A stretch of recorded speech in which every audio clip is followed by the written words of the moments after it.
You know, there are these stories that get whispered about in gyms, on film sets, rumors that kind of take on a life of their own until they become legend.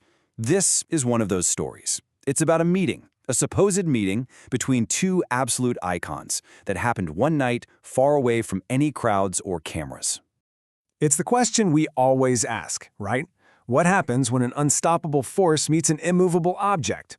Or, in this case, what happens when the greatest boxer of all time finds himself in a room with the founder of Jeet Kune Do? Let's get into it. And the reason it's a legend is because, well, there's no official record, no film. We just have the stories from the very few people who are lucky enough to actually be there.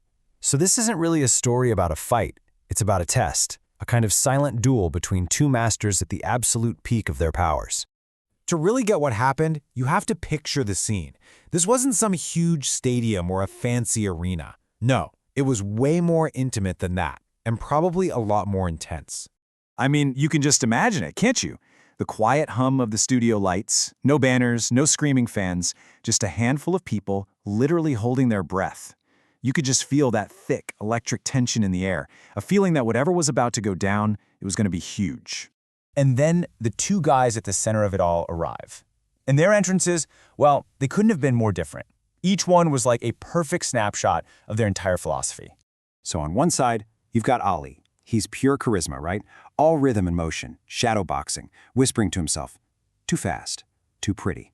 He just fills the whole room with his energy. And then there's Bruce Lee. He doesn't really enter the room, he just kind of appears in it. Silent, totally still, like a coiled spring of energy just waiting. And this is the moment everything changes. The second Lee shows up, all the showmanship just stops. Ali, the ultimate performer, he goes quiet. He recognizes what's in the room with him. The game is different now. This isn't for an audience anymore. This is for real. So there were no rules, no ref, just this shared, unspoken agreement to see what was what. And the very first test began with a single, old, cracked leather heavy bag just hanging there between them. Bruce steps up first. He gets into position and delivers that legendary one-inch punch of his, and almost nothing happens. The bag just sort of shudders a little bit. The few people in the room are just confused. Ali himself just kind of tilts his head like, that's it. But then you wait a second, and the real effect starts to show itself.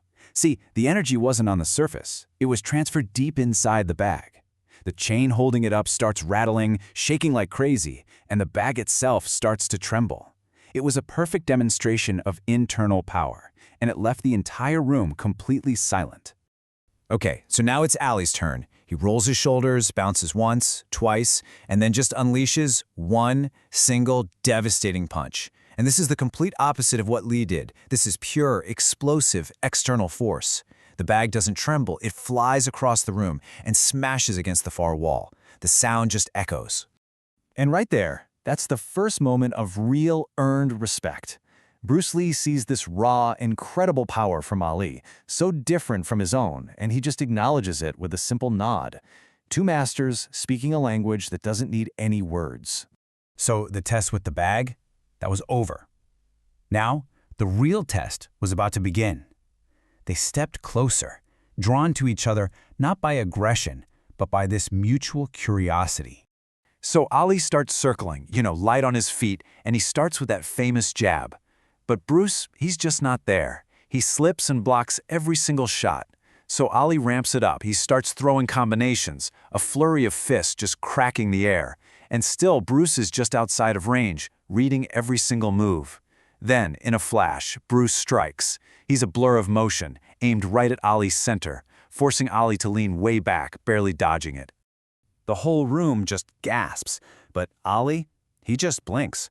And then he lets out this soft laugh. And what he says, it's everything. It's the moment the test becomes a dialogue. It's Ali saying, okay, this is a level I recognize. The show's over. The art begins now. And now, everything is different. They're not just testing each other anymore. They're moving in perfect sync. It's like time itself just bends around them. Every single movement is deliberate. It's essential. You had Ali's famous rhythm against Bruce's surgical precision. It was like poetry in motion against a blade finding its path. And neither one of them could break through. And then it happens. The final moment. They both commit, moving in at the exact same instant. Ali's fist is cutting through the air. Bruce's strike is following its own perfect line. They are on a collision course. And they just stopped, inches from impact.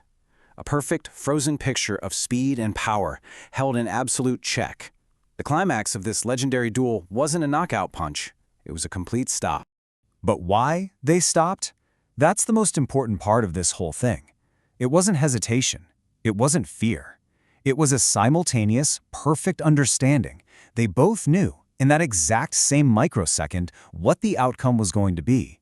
It was like they saw the entire fight play out in their minds without ever needing to throw that final punch. And in this silence of that room, with their fists still hanging in the air, the truth of it all finally settled in. The physical test was over, and now came the words. Ali is the first one to speak, slowly lowering his hands. And his words are so simple, so direct, and they're just filled with respect.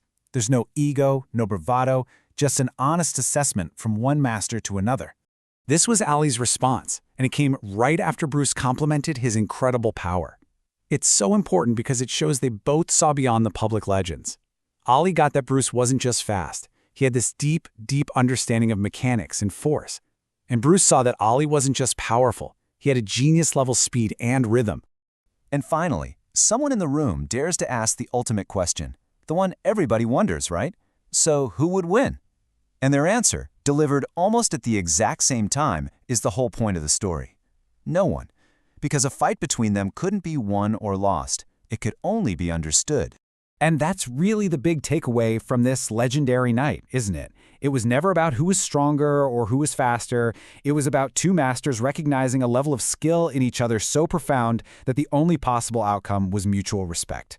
You know, in a world that's obsessed with winners and losers, maybe the highest form of victory isn't about defeating your opponent, but truly understanding them.